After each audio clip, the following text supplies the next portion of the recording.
Para hablar de eso y lo de la carpeta era un chiste, porque obviamente tiene el escudo de la Presidencia de la Nación y del Ministerio de Justicia, es Martín Casares. Gracias por venir.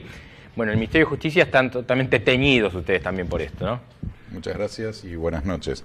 Bueno, nosotros desde el Ministerio de Justicia estamos colaborando y participando de manera activa con la justicia mediante el programa de protección de testigos, ¿no? Que, como bien saben, es un programa que nosotros pusimos en valor y potenciamos para cuidar a todos aquellos testigos e imputados que estén colaborando, haciendo aportes en investigaciones judiciales, federales, trascendentes, en las cuales ellos o los fiscales consideren que se encuentran en peligro, ya sea, digamos, para su integridad física o su persona o de su núcleo familiar. ¿Esto es corrupción, esto es trata de personas, esto es narcotráfico, por ejemplo? Exactamente. Bien. En todos estos delitos, digamos, a pedido del juez, del fiscal o del propio abogado defensor, en el caso de los arrepentidos, el programa interviene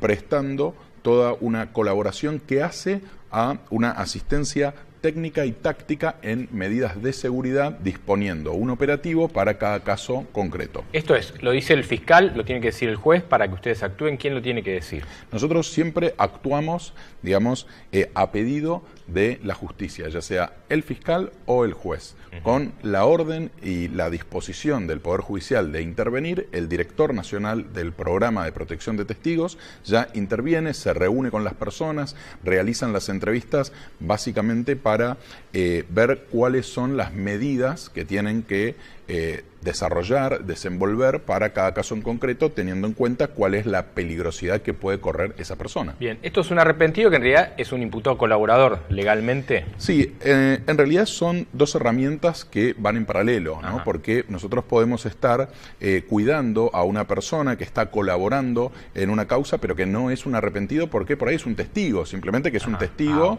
que no cometió ningún delito, pero que está obviamente en peligro. Claro, pues dice, yo aporto a la causa, pero pido custodia para mi familia y para mí. Totalmente. Entonces, en ese caso, nosotros podemos estar interviniendo independientemente de que no haya ningún tipo de acuerdo de arrepentido. En el acuerdo, en el marco de los acuerdos de arrepentidos también, y en esta causa que mencionabas, la mayoría de los arrepentidos no están dentro del programa de protección de testigos porque no lo han pedido. Entonces, puede ser que algunos de los arrepentidos que estén declarando, que estén haciendo la negociación entre sus abogados defensores y los dos fiscales que están interviniendo en este caso, no soliciten la intervención del programa. Este es el caso de López, por ejemplo, que estaba preso por una causa, la del bolso de los conventos, y de repente aparece en los cuadernos y cuando va a declarar dice, yo tengo para aportar, considéreme arrepentido. Entonces ahí ustedes empiezan a intervenir. Exactamente. Con la orden del juez nosotros ya empezamos a entrevistar a la persona, a todo su núcleo familiar, a sus conocidos, para ver de si esa persona en general se relocaliza, si se le pone, digamos, una custodia de seguridad o si está de manera permanente con la protección del equipo táctico, que es el equipo denominado Los Lobos. Claro. Pongo el ejemplo de José López, que es bueno porque en un principio él dice, yo quiero arrepentirme y contar cosas en el caso de los cuadernos, pero su esposa, que asistía a los juicios, dijo, no, yo no quiero estar en nada de eso, quiere seguir teniendo una vida parecida a lo normal. Por ahí pongo este ejemplo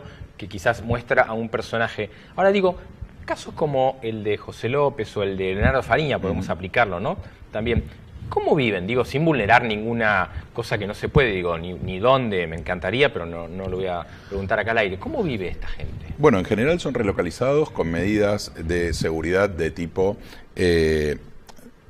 permanente, esto es, están custodiados las 24 horas del día por un equipo táctico que se llama Los Lobos, que es un equipo de élite del Servicio Penitenciario Federal, que también depende del ministro de Justicia, Germán Garabano, que ha sido formado en paralelo a cuando nosotros estábamos impulsando la ley del arrepentido. Lo que nosotros vimos cuando empezamos a intervenir en el programa de protección de testigos con los casos como los casos más trascendentes fueron el de Fariña, es que en la medida en que la justicia continuara investigando y tuviera nuevas herramientas como la ley del arrepentido, la ley de responsabilidad penal de las personas jurídicas, nosotros íbamos a tener como programa más demanda de parte de la justicia. Entonces teníamos que empezar a ampliar la cantidad de personas que nosotros tenemos custodiando a esos testigos protegidos, porque obviamente pensá que nosotros necesitamos turnos de... O sea, 2 turnos de personas muy capacitadas. 24 horas 24 y horas. 7 días. Exactamente. Y en Pero digo, esta gente vive en Villa Urquiza, en Villa Pueyrredón, en Mercedes, o están en lugares que uno no pueda ver, por ejemplo, un despliegue de autos o de policías. En algunos casos, mientras transitan a ser relocalizados, obviamente siempre dejan su domicilio habitual, salvo que sean personas que no sean conocidas, obviamente. Acá estamos poniendo el caso de 2 personas que pueden ser identificadas por cualquiera en un kiosco, en la panadería, entonces es gente que se relocaliza y que además tiene custodia permanente.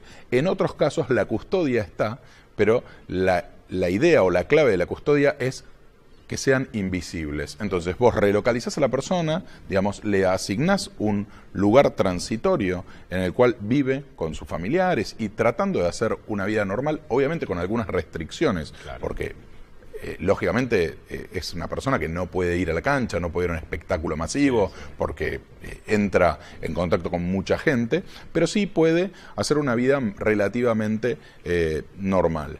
Y de a poco, en la medida que esa persona va avanzando el proceso y que va bajando, o sea, se realizan evaluaciones periódicas del nivel de peligrosidad. Acá nosotros, digamos, esto va en paralelo con la investigación judicial, porque nosotros nos ocupamos de cuidar a estos testigos protegidos. Pueden ir cambiando y se puede ir flexibilizando estas medidas a tener una persona que quizás no está permanentemente dentro de su casa, sino que están como en rondines, que se le llaman las fuerzas de seguridad, o con un sistema de alarma, obviamente siempre monitoreados, también, que me parece que es interesante, con un seguimiento psicológico, ¿no? Porque, digamos, esto no es sencillo entrar en un programa de estas características y si bien es voluntario, las condiciones nunca son óptimas en el sentido de que, bueno, tenés tus limitaciones. Martín, tengo 2 minutos y me interesaría para la gente porque hablamos de los arrepentidos, toda esta cuestión, pero digo, ¿qué cambió en la Argentina con la ley del arrepentido? ¿Qué es lo nuevo, la herramienta nueva que aportó para estos casos tan impactantes? Es muy buena la pregunta y te diría que me parece que estamos en un contexto muy favorable para que avancen las investigaciones, no solo estas, sino otras de la justicia, porque nosotros hemos trabajado mucho en dotar a los jueces de nuevas herramientas, tanto normativas como, por ejemplo, la ley del arrepentido, la ley de las personas jurídicas, la responsabilidad penal de las personas jurídicas, las nuevas técnicas de investigación, como también herramientas de apoyo, como mejorar el programa de protección de testigos. Entonces, de alguna manera esto generó un contexto favorable, más que obviamente hoy los jueces no reciben ningún tipo de intromisión o presión que obstaculice sus investigaciones, con lo cual estamos, me parece, en un momento inmejorable para que los jueces y los fiscales puedan hacer su trabajo de manera libre. En otro contexto quizás había otras presiones o otros actores judiciales que hoy no están. Recordemos el caso de la Procuradora, los jueces federales que dieron un paso al costado o quienes han sido enjuiciados, que están, digamos, dando un nuevo contexto favorable para que esto que hoy está pasando, que no había pasado nunca, la verdad, en la Argentina. Siempre esto se cortaba en los, digamos, espacios o los roles más menores, ¿no? Claro. Acá nosotros estamos viendo, como bien vos decías al principio, que está escalando y está complicando a gente que estuvo y está en ámbitos de poder y de influencia, no solo política, sino económica. Esto no había pasado nunca en Argentina. Martín Casares, gracias por la claridad y por venir a las cosas como son. Muchas gracias y cuando quieras. Gracias.